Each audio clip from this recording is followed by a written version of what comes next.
Do you ever wonder why sometimes you take a trade and it's an absolute banger?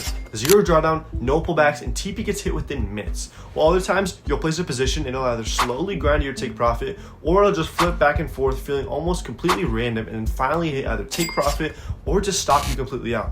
This is the difference between high resistance and low resistance liquidity. In this video, I'm going to explain the concept of high resistance and low resistance liquidity, and we'll also cover liquidity sweeps versus runs and high resistant versus low resistant liquidity runs. Together, these concepts will revolutionize your market understanding. They will increase your win rate and decrease your losses entirely. And at the very least, this video will give you a super great understanding of how efficient you can expect your trade to move whenever you do take a position. So without further ado, let's just hop straight in. The first thing we want to make sure we understand is a super great definition of what exactly liquidity is. So let's just put this up here and I'll quickly describe it. Liquidity, the simplest way to understand it for this video and for general purposes and everything you need to know, is resting orders. So think of when we place orders, we place a position. So take profit, stop loss, this is pretty much what we do when we want to enter a position, right?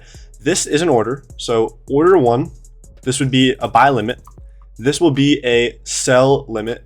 And then this will be a sell stop, right? So in this position, I placed 3 orders on the chart. These are all areas of liquidity. However, when we talk liquidity for our purposes, we want to find clumps of these orders, right? So the big market participants that are things like market makers, hedge funds, when they place an order, they don't just do 1, 2 cons, they do thousands, hundreds of thousands, millions of contracts at once. These are what we want to find. We want to find the areas where there's hundreds of contracts, thousands of contracts, the biggest, deepest pockets of liquidity that we can expect the market to draw towards, because these are the areas that the market wants to draw towards, right? So when we find an area where there's a clump of a ton of resting orders, right? That is where the market is likely to draw towards. This is an area of liquidity. This is a deep pocket of liquidity. However, when we have areas like this where maybe there's 1, 2 orders, these are thin clumps of liquidity. The market does not have to draw to these, right? But if the market draws towards these, so say, let's draw out the market, right? Say we have a big high up here, then we have another high right here, we have a high right here, and we're looking at those lines as areas of liquidity. If the market wants to be bullish, it can easily blow past that thin pocket of liquidity. However, once we get past this one, easy money. Once we get to that deep pocket of liquidity, the market is more likely to absorb all of this bullish price action when it hits this area of deep pocketed liquidity, right? And continue pushing price maybe lower. However, if the move is really strong enough, the market will continue higher after hitting that and it will run past that liquidity. So we expect the market to do something like this, right? Where we see a run past that liquidity because that bullish move was stronger than the liquidity that this high had resting here. This is high resistant liquidity. This is low resistant liquidity.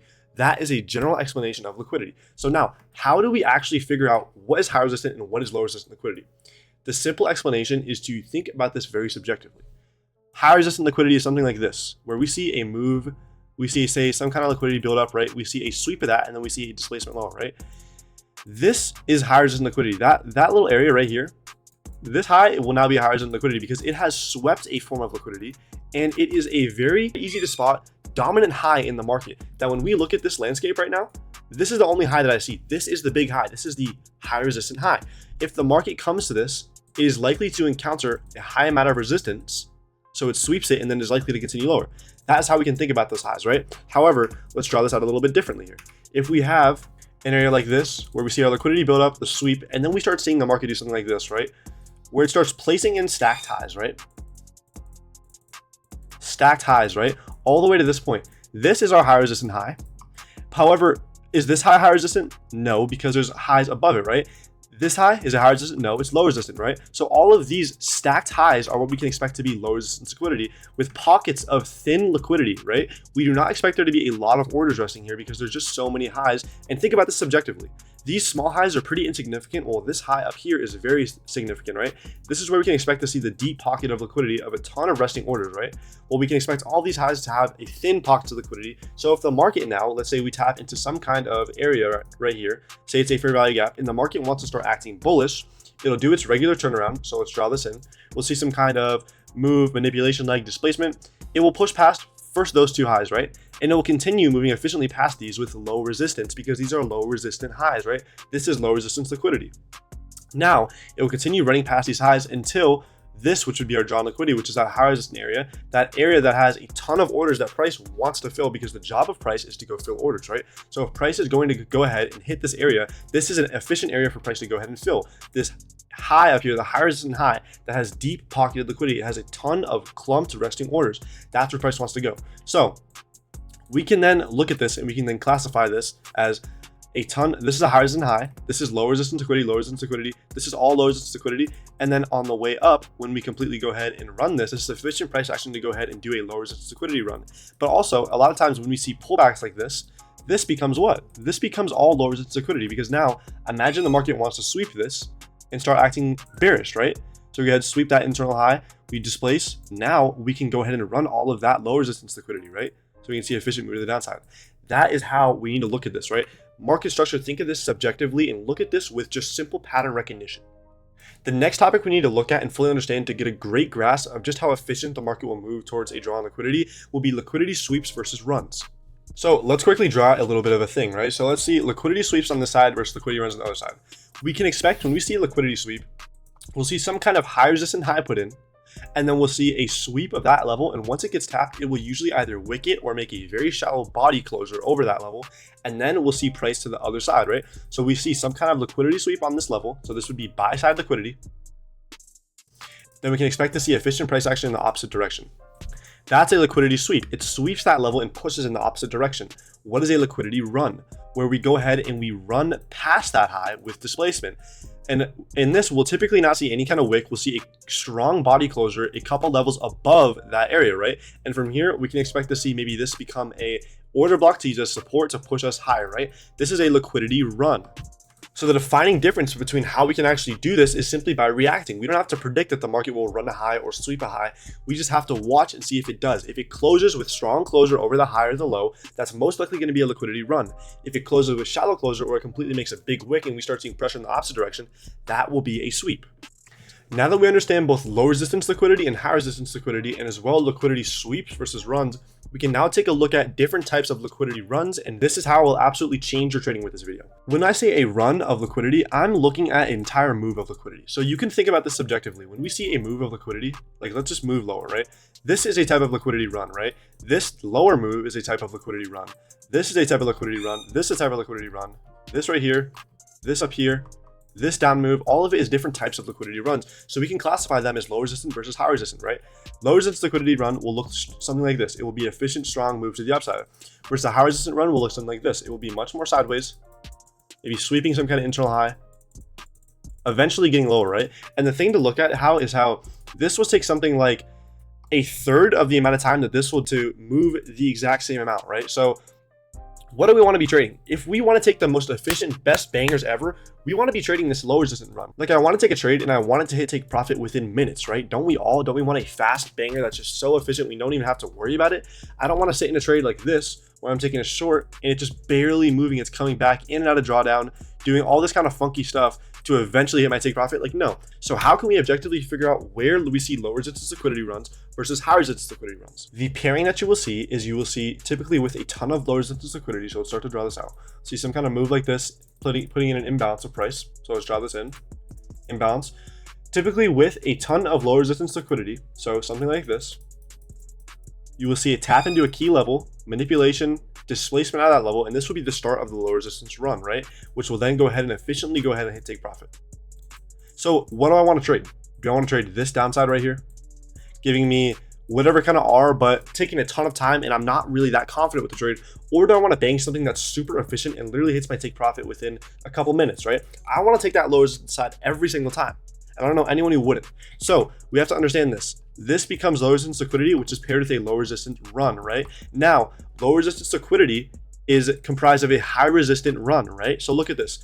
This run is very high resistance. It has a ton of high resistance. However, these highs right here are low resistance liquidity, low resistance liquidity, low resistance liquidity. All that kind of stuff is low resistance liquidity. But this run, look at the move of price right here. That move has a ton of resistance, has high resistance, right? I don't want to be trading that. So think about this. If I'm taking a trade and I'm seeing something like this, I'm seeing my high resistance run, or my high resistance run giving me, and I'm setting up for a low resistance liquidity run. If I start to see something like this, where price is slowly moving like this, is that something that I want to trade? No, I don't want to trade that high resistance liquidity run, right? I want to wait until price does something and either goes ahead and hits take profit like this, then I don't care because that trade is not high quality, right?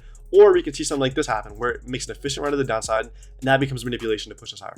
Now that's when I want to get involved, right? But you want to wait until price speeds up. You want to wait until you can see that lower resistance run start to form, right? So think about it like this as well. On the side of the market, say if we are bullish on a higher time frame, so let's write this out. Bullish on a higher time frame, we can expect to see high resistant move to the downside every time that we continue to be bullish on a higher time frame. So every time we move to the downside, it will be high resistant, right? Then when we move in line with the higher time frame, we can expect this to be pretty low resistant, right? We can expect something like this, right? So on one side of the market where we see high resistant run, we can expect to see low resistant run on the other side.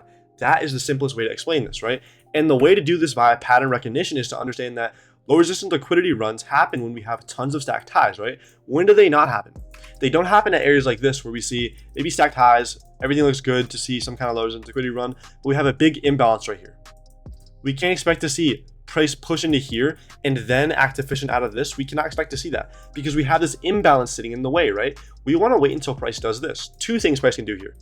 It can either sit in this imbalance, get a ton of traders to go early long and then be like, all right, you know what? You're a dumbass, and come and stop them out. It can go ahead and do that. Or what it can do is this. It can run straight through that imbalance. And from there, we've invalidated the biggest target that we have, or the biggest thing standing against us that will stop us from go ahead and running all of this low resistance liquidity. Once we get into this area, there is nothing holding price back from going ahead and running all of these highs. So we want to get into this area first, confirm it. And then if the market blesses us with a pullback, we can get involved to go take that trade. That's how we need to think of this, right? I cannot be taking any kind of wager or guess that the market will go ahead and run this. I need to wait until it's proven to be. Then when I get my pullback, I can enter, right? Another thing, it can also go ahead and tap that, right? And now this becomes another high. Now we don't have any major imbalances sitting in between us, right? We still have maybe that third of the imbalance. So if you want to make it smaller, something like this, maybe on a higher time frame, we could have that, right? Because consider this a 5-minute imbalance. We then see the next couple 5-minute candles come and tap it. Maybe the 15-minute imbalance gets formed like this. We could then maybe expect to see that hold. However, that's another time where we have to react, right? We want to see, does the 15-minute close above it? If it closes above it, dude, we're good. Now there's nothing holding us back. We need to start to see pullback and go. That is how we want to trade this, right? We need to be very subjective by making sure that there's no fair value gaps left in this leg of high resistance run. Because when we just want to see those stacked highs, that is when we can see that low resistance run to the upside. We don't want to be trading a high resistance run, right? If there's going to be a ton of fair value gaps in this leg, I don't want to trade it. Like if we see something like this, a lot of people trade stuff like this. I don't like this, where there is maybe generated liquidity at the top, right? And there's just a ton of imbalance price action. Look at something like this. They go ahead and they take a literal sniper, like almost like a gamble. They enter here. They take a long, something like this, right? And they target the top of these. And sure, okay, maybe you have a narrative following you, but the market is not showing you it's ready to go now because we still have bearish order flow sitting right here, bearish order flow, more bearish order flow. What is making you think that this little move will now be a breakout to the upside instead of some kind of move that literally just does this, that taps into that fair value gap, taps into equilibrium of some kind of range and pushes lower and stops you out like a dumbass? What is stopping you? That's why we have to wait until either the market inverses that order flow to give us just the rest of that low resistance liquidity, or we have to have a complete run of high resistance liquidity that is comprised of all low resistance highs, right? We need to wait until we see that and there's no fair value gaps that are untapped that step into the leg. Now, how could we potentially trade this, right? Let's say we have a fair value gap like this and this high comes in and taps it, right? And puts it in a high. This now becomes a leg of generated liquidity. Now, let's say we did this, right? We faked some people out. Now we went and we put on another high right here. This now becomes more generated liquidity. So this now becomes the manipulation after we faked everybody out. And then from there, once we see this displacement, now what's left? There's no untapped fair value gaps left, right? We can now expect price to go ahead and run efficiently to the upside. So we can start to see a pullback and a run to the upside. That's how we can trade and make sure that we only get involved right when the market will be efficient. None of that high resistant run to the upside, right? I don't want to be trading anything that's slowly moving to the upside. So without further ado, let me just hop into the charts and show you guys a couple examples, and we can actually look at this with candlesticks now and get a really clear view of exactly what we want to be trading. Looking at the market now with that new lens, do you see any areas where there's low resistance liquidity and then a complete run of that low resistance liquidity, making a low resistance liquidity run? I mean, I'm looking at one right now, right? We have on this move down a ton of slow, grindy price action, right? And then eventually, right at once we hit into this PD array over here, we eventually just run most all of that until we see market close, right? This would be your low resistance liquidity run until market close, right? See how efficient this is. Very little pullback, and we leave imbalances in this leg. Here, there's no imbalances that get left that don't get tapped, right? And except this small manipulation leg right here. This is just an example. High resistant run to the downside. We don't want to be trading on that same side. We want to be trading on the opposite side where we see that low resistant run to the upside. Let's zoom into a lower time frame all the way up here, right? So look, we see buy side getting swept. Let's look in and let's see what we can see play out here for this kind of model right here. So zooming in, we see tons of stacked lows sitting here, right?